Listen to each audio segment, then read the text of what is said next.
Pintu teater 1 telah dibuka.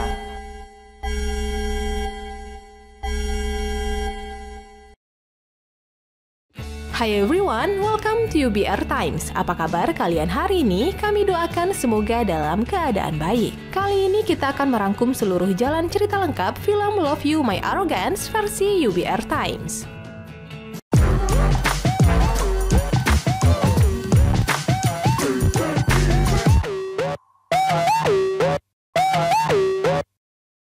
Seorang YouTuber terkenal bernama San mempunyai kekuatan istimewa. Ia dapat mendengar pikiran orang lain. Hari itu, ia berdiri di depan para warga dan semua pikiran mereka dapat didengar San. Hal itu membuat telinganya berdenging sakit. San kemudian menjerit meninggalkan tempat itu. Jika mendengar banyak pikiran orang lain, maka kepalanya terasa sangat sakit. Itulah kenapa San tidak suka tempat ramai hingga dia dijuluki si angkuh oleh para subscribernya. ผมจึงไม่ค่อยอยากอยู่ใกล้ใครเท่าไหร่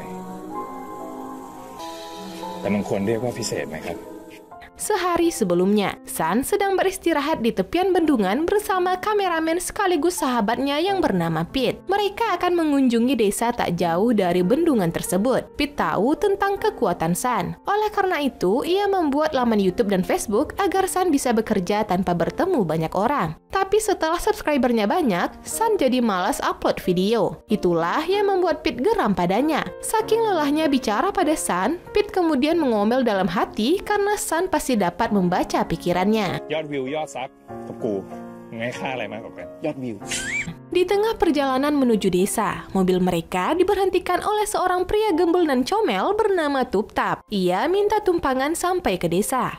Tapi San mendengar pikiran Tuptap tentang dirinya yang dikenal angkuh. Tak lama kemudian, teman Tuptap datang menghampiri mereka. Wanita cantik bernama Anna ini kaget melihat YouTuber terkenal di depannya. Tapi San sangat tidak ramah dan meninggalkan Anna serta Tuptap begitu saja. San sampai di rumah sahabatnya Kwan. Tiba-tiba, ia kaget karena seorang wanita menjerit histeris. Ia adalah Brownie, junior Kwan yang sedang melakukan penelitian tesis di desa ini sekaligus penggemar berat San. Tak lama berselang, Anna dan Tuptap pun tiba menggunakan motor bajak. Anna dan San kemudian menatap sini satu sama lain. มีไอเดียอะไรแนะนำพวกกูไหม การที่จะทำให้มันดูเฟรนลี่ดู Untuk konten selanjutnya, San mengajukan syarat. Pertama, ia ingin Kwan jadi MC bersamanya. Kedua, ia ingin syuting tidak lebih dari 5 orang.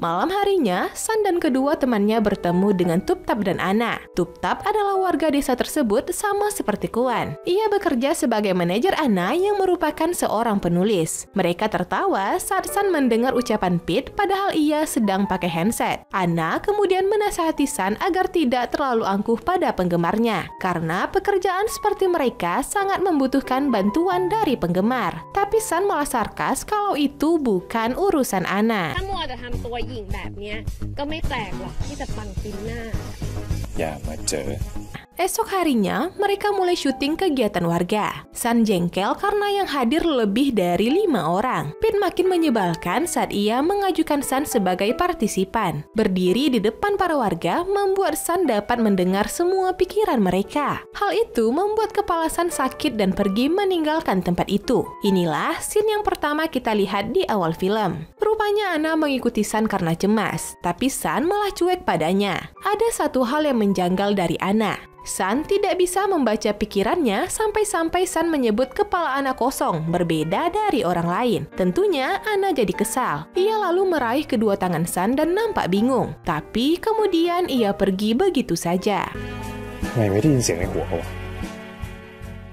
Malam harinya, San meminjam sepeda Kwan untuk jalan-jalan. Tapi baru saja keluar pagar, San bertemu dengan 2 orang pemuda yang ingin meminjam pemantik darinya. Wajah San berubah serius. Sepertinya ia mendengar sesuatu dari pikiran kedua pemuda itu. Keesokan harinya, San melaporkan apa yang ia dengar pada Kwan dan Pete. Ternyata 2 pemuda tadi malam adalah perampok. San mendengar kalau mereka ingin merampok seisi desa saat penduduknya sudah tertidur. San dan kedua temannya pun mulai menghentikan pengendara motor yang dinilai mencurigakan, namun tak berhasil menemukan perampok tersebut. Tuptap dan Anna memperhatikan mereka dari kejauhan. Anna terus kepikiran apa yang sedang San dan kawan-kawannya lakukan. Tiba-tiba saja mereka dihampiri 2 pemuda pemuda bermotor. Mereka meminta nomor telepon Ana, tapi Ana tak mau memberikannya. Dua pemuda itu pun mencegat Ana dan Tuptap yang ingin pergi. Tuptap menantang balik dengan menggeplak satu pemuda hingga tumbang. Pemuda satunya ingin memukul mereka dengan tang. Saat itulah, San dan Kuan muncul bak pahlawan. Tapi mereka berjalan terlalu lambat hingga Tuptap tak sabaran dan memukul pemuda terakhir hingga jatuh. Perutnya jauh lebih kuat dari pertahanan dua pemuda itu. Ana dan Tuptap pun main keroyok hingga Kuan dan San insecure duluan. Dua pemuda ini ternyata adalah perampok yang tadi malam San lihat. มึงจะปล้นหมู่บ้านเหรอไม่ใช่ครับผมแค่คิดเล่นๆครับกูจะไปแจ้งตำรวจอย่านะครับ Singkat cerita, Ana mengikuti San bersepeda. Ia ingin mengucapkan terima kasih karena sudah dibantu menghadapi dua perampok itu. Tapi Ana oleng dan terjatuh. San sigap membantu, tapi Brownie dan Pete datang. Brownie menyuruh Pete duluan menyusul San. Ia ingin memastikan kalau Ana tidak menyukai San, dan jawaban Ana tetaplah tidak. Malam harinya, Ana menemukan ide baru untuk tulisannya. Tuptap jadi penasaran dan sudah tak sabar menunggu cerita baru dari Ana. ชอบมากเลยแต่เดี๋ยวเรื่องอะไรอะ Esoknya, Ana dan Tuptap ikut San syuting video. Brownie tentunya juga tak mau ketinggalan. ใครถามมึงคะ โอ้ยมุกก็นานมากค่ะ Mereka memulai syuting di sebuah bendungan. San menegur Brownie yang menjerit ketika melihatnya memperbaiki celana. Padahal jeritan Brownie hanya dalam hati, hingga membuat yang lain jadi keheranan melihat San. Syuting dilanjutkan. Kini San kembali menegur Brownie dan Tuptap yang berkelahi dalam hati. Bagaimanapun, San dapat mendengar pikiran mereka berdua. Hal ini makin membuat Ana penasaran pada San. งงนะงงมาก ก็แก่ตัวใหญ่ เดี๋ยวพอแล้วทั้งสองคนถ้าจะมาด้วยกัน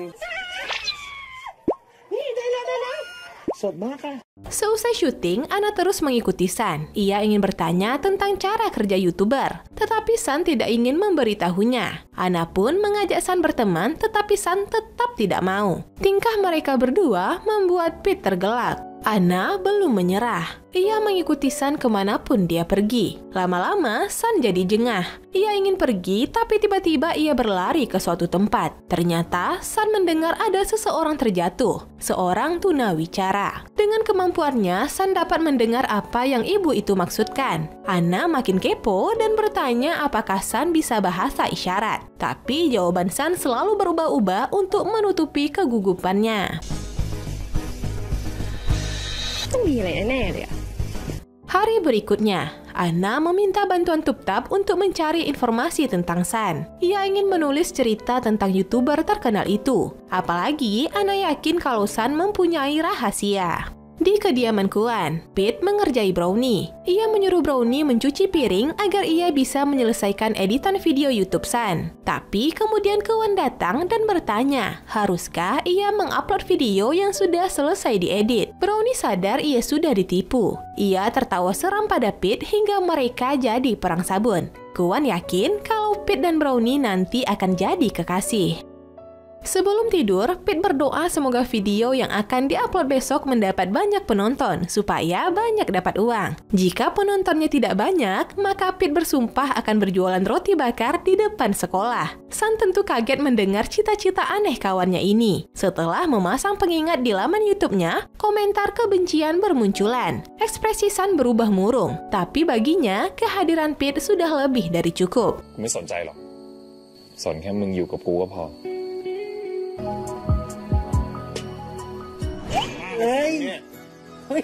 Pagi hari yang cerah, Pete bersantai dengan Kuan. Ia bercerita bahwa San tidak bisa membaca pikiran Ana. Ya, hanya Ana. Di lain tempat, Ana menghampiri Brownie yang sedang menunggu video San diupload. Sementara itu, San dan kedua sahabatnya menghitung mundur sebelum ayah Kuan menekan tombol upload. Sudah tegang-tegangnya, ayah Kuan malah salah tombol. Untunglah segera diperbaiki San dan video berhasil diupload tepat waktu. Penonton meningkat drastis, tapi komentar kebencian juga bermunculan. Brownie yang membacanya jadi emosi. Ia menantang salah seorang anti-fans Sun untuk datang menemuinya di sini, meski Anna sudah mencegahnya. Malamnya mereka semua merayakan kesuksesan video Sun. Anna yang setengah mabuk kemudian bertingkah konyol dengan bermain gitar. Sun rupanya mengabadikan momen itu menggunakan kamera ponselnya. Masalah terjadi. Hari berikutnya, anti-fans yang ditantang Brownie memang datang menemui Sun. 2 tahun yang lalu, Sun menghinanya dan membuang barang pemberiannya. Itulah alasan kenapa anti-fans yang bernama Cecep ini ingin mengawasi Sun dan menunjukkan keburukannya pada publik. Sun mulai syuting video terbarunya, tapi Cecep merekamnya dan membatin tentang keburukan Sun. Mood Sun jadi buruk karena dapat mendengar pikiran Cecep. Kemudian ia pergi di tengah syuting. Brownie merasa bersalah. Ia coba minta maaf pada Sun, tapi Sun malah mengusirnya sampai-sampai Brownie menangis. Kejadian ini tentu direkam oleh Cecep. Ia akan menyebarkannya pada semua penggemar Sun. Anna tak tahan lagi. Ia menghentikan Cecep dan memberitahu alasan Sun mengusirnya dulu. Kala itu, Cecep sangat terobsesi pada Sun dan membuatnya tidak fokus belajar. Hal inilah yang membuat orang tua Cecep minta bantuan Sun agar Cecep dapat fokus belajar. Tidak ada cara lain selain Sun membuat Cecep berhenti mengidolakannya. Meski harus dibenci, setidaknya Sun tidak menghancurkan harapan orang tua Cecep. Anna memegang tangan Cecep. Ia berujar kalau Cecep telah menghancurkan orang yang baik kepadanya. Selesai insiden itu, Anna kembali mengikuti Sun. Ia mengomel karena Sun melampiaskan kekesalan atas kelebihannya pada orang lain. Sun kaget. Ia bingung kenapa Anna bisa tahu tentang kekuatannya. Tiba-tiba, Sun mendengar pikiran seseorang yang jauh dari mereka. Ia meminta Anna agar tidak berdiri di tengah jalan. Anna malah ngeyel. Sun terpaksa menariknya sebelum ia ditabrak pemuda yang sedang balapan. Sun,ไงวะ? คุณเป็นไรไหม? Dalam perjalanan pulang, Anna menasihati Sun kalau kekuatan istimewanya dapat membantu orang lain. Anna juga bercerita kalau ada seorang wanita yang dapat mengetahui masa lalu orang lain dengan menyentuh tangan orang tersebut. Akhirnya wanita itu jadi takut menyentuh orang lain. Anna kemudian berjanji akan membantu Sun menggunakan kekuatan istimewanya itu. ฉันจะพยายามคิดแต่เรื่องดีๆให้นายได้ยินแล้วกัน Cecep akhirnya tahu segalanya. Ia kemudian pergi menemui Sun untuk meminta maaf. Setelah tahu bahwa Anna yang memberitahu Cecep, Sun kemudian pergi menemui Anna. Ia mulai mendekati Anna seperti mentraktirnya makan es krim. Dengan alasan tak bisa membaca pikiran Anna, Sun mencoba menggodanya. Ketika Sun sedang izin ke toilet, Tuptap datang menginfokan bahwa cerita Anna diterima oleh penerbit. Usaha Anna mendekati Sun tidak sia-sia. Bukannya senang, Anna malah merasa bersalah apalagi Sun ternyata mendengar semuanya. Sun sangat kecewa. Andai ia bisa membaca pikiran Anna, mungkin Sun bisa tahu kalau Anna tidak berbeda dari orang lain. 2 bulan kemudian, Sun pindah ke desa bendungan lain. Selama itu pula, dia tidak pernah menghubungi Anna dan menggalau. Pete menyuruh Sun untuk mengikuti kata hatinya dan tidak lari dari perasaannya pada Anna. Tapi Sun tetap kekeh kalau ia hanya butuh Pete sebagai temannya. Di setiap kesempatan, Pete selalu coba merekam Sun, tapi Sun selalu tidak mood. Sampai di suatu tempat, Pete mendadak bersenandung saat Sun menatap matanya. Kayaknya ada yang lagi disembunyiin Pete. Sun berarti matahari. Pete coba menasihati Sun kalau ia dapat menjadi cahaya bagi orang lain. Ia harus berubah demi penggemarnya, contohnya untuk Brownie. Namun Sun malah tersinggung mendengar nasihat Pete. Ia berkata kalau Pete dapat pergi darinya bila lelah.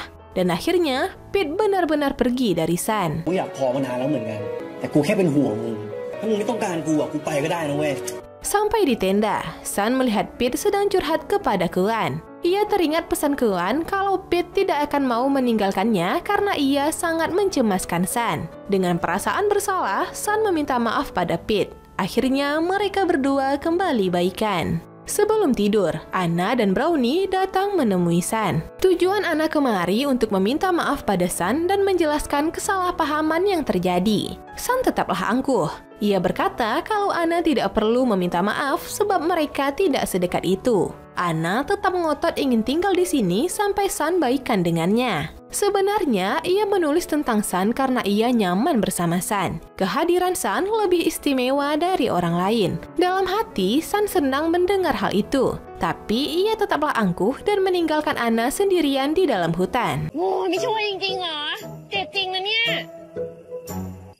ขาอ่อนเหรอ ไม่ได้ผลหรอกนะ Sampai di tenda, Pete memarahi Sun karena tidak peka pada perasaan Anna dan meninggalkan gadis itu sendirian di hutan. Ia menyuruh Sun untuk kembali mencari Anna. Ternyata semua ini adalah rencana Anna, Pete, dan Brownie. Mereka menyusun rencana agar Sun sadar seberapa besar perasaannya pada Anna. Itulah alasan kenapa Pete tiba-tiba bersenandung tempo hari saat ditatap oleh Sun. Anna kesenangan karena rencananya berhasil. Ia melihat Sun cemas mencari dirinya. Agar lebih mendramatisir keadaan, Anna kemudian berpura-pura terkilir hingga Sun menggendongnya. Dalam perjalanan kembali ke tenda, Sun menyuruh Anna menambahkan cerita tentang Sun yang menggendong gadisnya. Tentunya Anna jadi bertanya, apakah Sun mau menjadikannya sebagai gadisnya? Tapi Sun merajuk dan berkata kalau dia masih marah. Sampai di tenda, Pete dan Brownie tersenyum melihat Anna dan Sun. Mereka tak sengaja membatin kalau rencana mereka berhasil. Sun yang dapat mendengarnya kemudian bertanya rencana apa yang mereka pikirkan. Mereka berdua langsung beranjak pergi dan bersenandung aneh lagi. Esok harinya, Sun dan Brownie menemani Sun syuting lagi. Pete dan Anna kemudian membantu Brownie agar berbaikan dengan Sun. Akhirnya, mereka berdua berbaikan dan Sun memeluk Brownie sebagai ucapan terima kasih karena selalu mendukungnya selama ini. Tapi pelukan erat Brownie pada Sun membuat hati Pete panas dingin. Yap, bisa dibilang cemburu. Ia jadi ngambek pada Brownie, apalagi Brownie berkata ia ingin bertemu lagi dengan Sun. Tapi lebih spesifiknya, Brownie ingin terus menemui Pete. Wajah Pete yang cemberut berubah sumringah. Tebakan Kuan dulu sangat betul. Kalau Pete dan Brownie suatu hari akan menjadi sepasang kekasih. ไอ้บ้าไอ้คนละ Sementara di tempat lain, Anna bercerita tentang alasannya menulis cerita tentang Sun. Sejak awal bertemu, Anna menilai Sun adalah orang yang baik. Singkat cerita, mereka saling mengenal dan Anna tertarik pada Sun. Semua yang diceritakan Anna dinilai Sun sebagai gombalan karena Anna adalah seorang penulis. Padahal dalam hati, sebenarnya Sun sangat kesenangan. Saat bersama Sun, Anna selalu senang. Ia berkata ingin menjadi teman Sun. Namun dengan tatapan serius, Sun berkata bahwa dia tidak ingin menjadi teman Anna. Tiba-tiba ia mendekatkan wajahnya pada Anna, tapi Anna langsung sigap mendorong Sun agar menjauh. Masih terlalu dini untuk mereka melakukan hal romantis sebagai penutup cerita ini.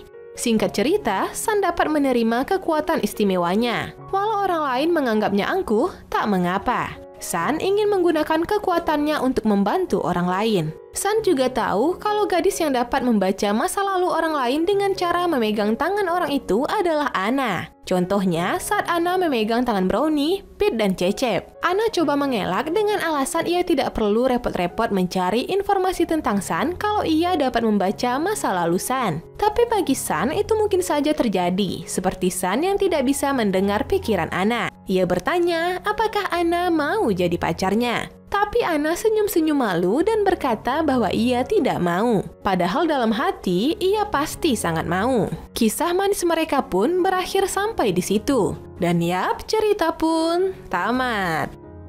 ขอบคุณทุกคนมากนะครับที่ติดตามมาดูคลิปของพวกเรานะครับแล้วก็สัญญาว่าจะทำคอนเทนต์ออกมาดีๆเลยนะครับ ก็ไว้เจอกันใหม่นะครับผม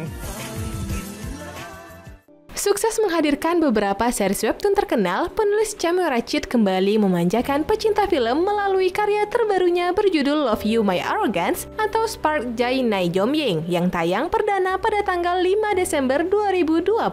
Bergenre romansa komedi, Love You My Arrogance menceritakan kisah Sun, seorang YouTuber tampan yang diperankan oleh Nain Napat, dan penulis cantik bernama Anna yang diperankan oleh Mat Lapasalan. Jika kamu merasa bosan dengan film atau drama yang menuntut atau berpikir keras saat menonton, film Love You My Arrogance bisa menjadi selingan. Pasalnya, film ini setidaknya bisa membuatmu menjadi lebih rileks. Plot film dikatakan cukup fokus, karena mengeksplor bagaimana Sun hidup dengan keahlian yang dibencinya. Namun, untuk alur cerita dinilai agak flat, karena banyak scene yang terlalu cepat diringkas. Contohnya saat Sun bertemu dengan anti-fansnya dan momen Anna menyadari kemampuan Sun. Belum lagi, plot twist yang menceritakan Anna juga mempunyai kekuatan istimewa tidak dikisahkan lebih rinci. But overall, film ini cocok buat kamu tonton saat bosan dan masuk pada sesi penilaian. Biro Perfilman UBR Media memberikan rating film Love You My Arrogance 6,4. Like dan share ke teman-teman tersayangmu agar mereka juga ikutan nonton film keren ini. Dan jangan lupa subscribe channel UBR Times. Kap Kun Ha, bye-bye!